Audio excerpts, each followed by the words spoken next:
forever. Wakanda forever. Disney Plus. Napanood niyo ba yung trailer? Oo. Yes. Grabe. Oh my Sumigaw ako. god. Grabe. Literal, sumigaw ako. Yeah. Yeah. Ako tumulala ako for 30 seconds after ko. Oo, tapos pinanood ko ulit. Parang, pinanood ko lang ganyan. Tapos biglang, pinanood ko ulit. Tapos paulit-ulit ko pinanood. Ang dami nangyari.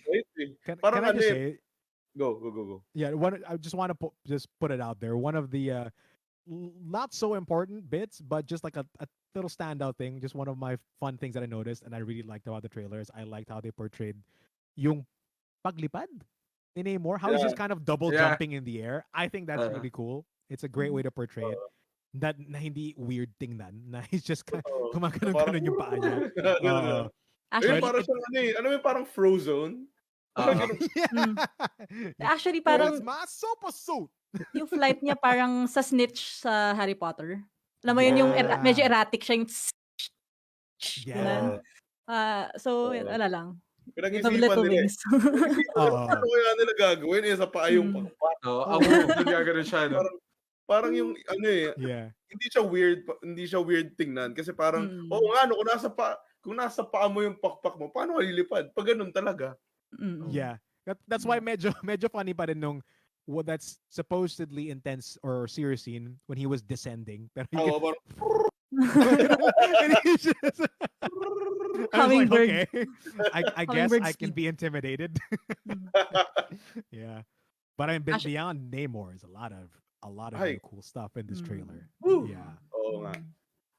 Kasi maraming mga nasasabi yung mga tao tungkol kay Namor about kung paano nila pinalitan, yung itsura niya, ginawa siyang inspired from Aztec something. Basically, hindi na siya Atlantis. Hindi ko alam kung Namor pa rin ba itatawag sa kanya kasi diba sabi, Kukulkan, pangalan niya. Yun yung it's a Mayan, sa kanya dragon diba? god. Yeah. So, kung tatawagin ba siyang Namor Mackenzie, hindi pa natin sure. Pero, maybe not the Mackenzie part. baka hindi, baka Namor lang. Yeah. Pero, anong masasabi niyo dun sa change na ginawa nila? Which change? Yung Kay Namor. with yung aesthetics? Aztec, yung aesthetic, yung everything, yung from comics, kung paano siya tinranslate sa live action. Yeah. Anong masasabi niyo dun? Well, for me, I think it works with what they're because generally Wakanda and Black Panther is a very culture heavy type of franchise. I mean, I guess the Black Panther franchise is very heavy on the Wakandan culture, African culture. I think I can't speak for Marvel, pero it made sense for them to thematically just lean even further into like Namor and then more on Mayan culture, which explains yung more on Mayan jewelry, so to speak, piercings ni Namor. So it kind of works with yung established type of thematics they have for the Black Panther movies. I can't speak for the purists who Kasi feeling ko naman kasi it could have worked kung Atlantis din yung like if galing siyang Atlantis, it could have worked. Yeah, kasi again, fictional world pa rin naman right. to. Pero siguro kung mas gusto mo lang yung mas coherent, 'di ba? Or cohesive pala sa buong world building na ginagawa nila. Mas madali mag-connect ng mga traditions, ganyan. Right. Kasi mas it's more grounded, 'di ba? Yeah. And I think it's MCU, grounded, so. pero you still have a little bit of freedom then to exactly. Kasi the Mayan culture, there's a lot na extinct or nabura. So pwede ka pa rin naman, hindi pa rin naman offensive if you like, ano mo yun, pay homage to that nang hindi sobrang accurate. But I think yun nga, I agree doon sa sinabi ni Dre na parang sige, more of like representing different cultures and yung parallel nga with our world. Kasi I mean literally hindi naman talaga ibang world natin to like Earth 616 or whatever. It's not really yung world natin. Pero at least to get a chance na ma-represent, I think mas better din yung ganong approach. Yeah. I mean, I don't know how they're going to explain is just Namor the Mayan? The Atlanteans are still blue. So, does Atlantis still exist? And there are Atlanteans that We'll know. adopted We'll him find out. and he's Mayan. So, Yeah, you know, actually, isa yun sa ano eh. Yun yung medyo gusto ko malaman na Mm. how they are actually going to explain this. Kasi as of now, right. trailer lang meron tayo. We just know Uh, he's Mayan. They could simply say he's actually half, di ba? Tapos Pwede. biglang by the end of the movie, nandun na siya sa Atlantis. pag tumalikod Tapos, pala siya, his back is blue. Yeah, I mean, marami naman pwedeng ways to Yeah. spin this off, I Yeah. guess. It's Di nice ba? though na they haven't revealed a lot in this Mhm. trailer, and I think they should keep it that way. They Mhm. don't. I'd much just go much like it better na go into this movie and just not have any too much information going into it, Mhm. because mas there are a lot of okay lang. questions that I want to keep unanswered for now. I think gano'n naman kasi talaga dapat yung trailers eh. That's true. Kasi Nowadays kasi recently ang Nauso daming eh. trailers na puno na ng spoilers. halos buong movie na minsan sa Oo. trailers, diba? Nauso yun, parang na ano nila na kapag, lagyan natin ng spoiler para panoorin nila yung ano. Oo. Di ko alam Right. Pero mas maganda yung wala kang alam. Remember Oo, yung yung vague lang. yung No Way Home? Kung Yeah. gaano kagrabe yung hype ng No Way Home kahit na Yeah. walang kahit anong binigay. Mhm. Parang mas okay yung ganun eh. Mas lumalaki yung hype. Ano kayong mangyayari? Di ko Kasi alam kung ano mangyayari. pagka binigyan ka na ng ano ng okay, kunyari, I can't think of an example right now, pero parang binigyan ka na ng buhay tong karakter na to sa dulo or maglalaban sila sa dulo and then ano, parang okay, sige, so nawawala kasi ng stakes eh. Parang it's the Right. same thing na either pagka na-spoil ka or nanonood ka ng prequel, the stakes aren't the same. Yeah. Alam mo yun? Yeah. Pero Yeah. siguro a part of me, I don't know if I'm being defensive, pero part of me also is parang I have a feeling na kasi it's kind of a pilot pa rin with the passing of Chadwick. Parang Right. hindi talaga healthy rin to latag everything kasi people would have something to say. Ngayon pa nga lang Yeah. na sobrang tipid, ang dami ng mema sa Totoo. internet eh. What more if Mhm. Yeah. nilatag pa? Yeah, that's true.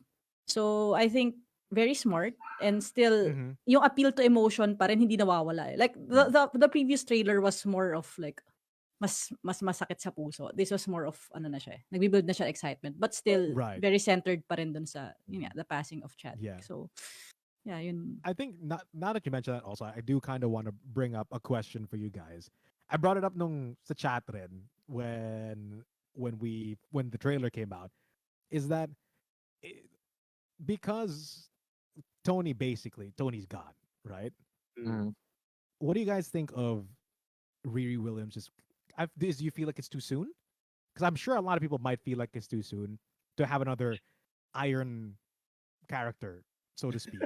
Yung parang basically another kind of character that also basically has a bunch of robot suits. It's the same archetype. So I feel like some people, I mean, just to be devil's advocate, do you think that some people will feel like they're replacing Tony too soon? Because that's kind of what happens comics. When Riri Williams first came out, huge backlash, and kind of still until now. Because Tony, I think, went into a coma in the comics, and then they're like, "Oh, this teenager, he just reverse engineered Tony's tech. She just could," and then they didn't give her parang her own character per se. They kind of made her feel like just a replacement younger Tony, from what I've read, which is yung main difference between her and si Miles Morales Yeah. on why he's beloved. Yeah. But in the comics, and because although he's Spider-Man, he's beyond that. He's Miles Morales. He has his own problems. He goes through his own things. So it's fairly different. What do you guys think about itong pagpasok ni Riri this relatively soon after basically Iron Man's departure, or an Iron person being gone from the current roster? Feeling ko Kasi- mahirap sagutin kasi Aha. hindi tayo ganun eh. Alam mo yun, alam natin eh, di ba? Na parang Yeah. alam natin. So ang hirap sagutin. Hindi ko rin maintindihan din kasi yung perspective ng iba na, bakit tumawag? Bakit pinalitan na ganyan? Parang hindi ko kasi mag-get. So nahirapan ako sagutin. Pero feeling ko okay lang. Feeling ko okay lang, ganun talaga. Tsaka Sakto lang yung timing. sakto lang. Okay. Hindi naman din siya sobrang agad-agad. Oo. Dahil, kailan ba Endgame? 2019. So, 3 years. I think 3 ang dami years. na nangyari sa 3 years. Plus 5 years pa sa MCU. 'Di ba? So, Oh, yeah. Yeah. Yeah. Hindi, tsaka matagal-tagal na rin. siguro sa'kin, kasi, usually talaga hinihintay ko yung justification niya sa storytelling. Yeah. Like, Kasi why she's it's there. always, easy to mess that up or it's always, easy to justify that. Kung maganda nga yung storytelling, kung bakit, parang kunyari si Namor, If it makes kung maganda sense. yung explanation kung bakit Mayan siya instead of Atlantean, it would work. Pero pagka binigyan lang tayo ng something na parang, It just, bakit? yeah. It again, it depends on on the writing talaga, on how it's going to be executed. Kasi Yeah. kahit sinong character naman 'yan. Right. 'Di Actually, ba? yeah, yun din ang tsaka ang feeling ko rin like kahit ngayon or kahit after 5 years, there are still people who would say na irreplaceable si Tony Stark so dapat hindi. And sila rin Yeah. yun, sila rin yung same people na mag-react ngayon. Yeah. So, hindi ba rin talaga sila mako-convince. Yeah. Pero, yeah, 8 years sobrang haba na yan, kung It's a good iisipin enough mo sa amount of timeline. time. Marami na pwedeng itahi in and out na Mm. story kung paano siya ma-come up. So, At saka Yeah. the way na nagpe-pace din naman yung MCU right now, it's more on Mm. setup eh. Hindi naman Yeah. yan pagka pinakilala si Riri, na siya kagad, Yeah. siya na kagad yung Iron Man na Ng Siyempre Young may Avengers. magkakaroon din naman siya ng sarili niyang character development, Yeah. I'm sure. Yeah, I'm just And really may hoping series na din they siya. do a better job at integrating her. That like maybe hopefully they learn from yung comics. Yeah. Because I'd hate for this character to be introduced and for the actress to do such a great job for her to just get a bunch of hate. yeah. So I'm hoping yung na Marvel knows what to do with this character. They introduce her well, give her a good purpose in the story. Para wala nang masabi yung mga haters out there about Riri Williams. Because it's an interesting concept to have this Ironheart basically. Yeah. Tsaka para sa akin, good move na sa Black Panther siya i-introduce bago siya nagkaroon ng series. Kesa yung series muna. Yeah. Yung sarili niyang series. Series muna bago siya ilagay sa iba. Feeling ko talaga na, alam naman na maganda yung first Black Panther eh. Maganda eh. So, Yeah. So, feeling ko naman, May high confident expectations ka naman rin ako eh. na okay yung itong Wakanda Forever. Yeah. And mahaba ata yung film, diba? Is it like 2 hours 30? I think. Parang normal na sa Marvel yun ngayon. True. And I mean, it would make sense considering they're going through Wakanda, Atlantis story, and then also Riri. So And there's then, a lot happening. rumor daw na si Doom i-introduce dito. Like, si sobrang... Victor. Or as Victor in... Kondo. Like, so hindi pa Dr. siya, Doom talaga. Huh? Like si Dr. Doom. So wala nang origin story ganun. Like he's just Dr. Doom. Probably siguro sa mga other movies papakita yung backstory niya pero dito Right. Dr. Doom na daw siya. Like yung mga reliable sources nagsasabi na si Dr. Honestly, Doom daw andito. the bar is very low because the last Dr. Doom we got was barely sa Fan 4 stick. Unfortunately. No. So what's your powers? Dr. I make Doom ba people's yun? heads blow up. So what? Yung first na Fantastic Four, gustong-gusto ko yun kahit I na liked it. meron yung place in my heart. Kahit na si Dr. Doom doon, hindi ko gusto. Although yung itsura ni Dr. Doom doon, gusto ko. Yeah. Pero yung story niya, yung powers, hindi. Pero itsura niya, ang ganda. Yeah. So, and what a lot of people have to understand about those movies is that they were made in a time where people didn't really know how to do comic movies. Exactly. Kung how realistic do you go? How campy do you go? Diba? The Thing looked it looked like a costume. Yeah. So you don't really know. And then they went overboard naman sa Fan 4 stick, which is a naked pile of rocks. Yeah.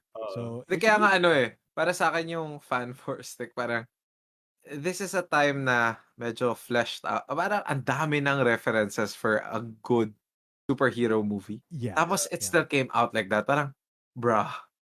Oo nga eh. Yun yung na parang, akala ko ba okay na? Okay na, diba? I think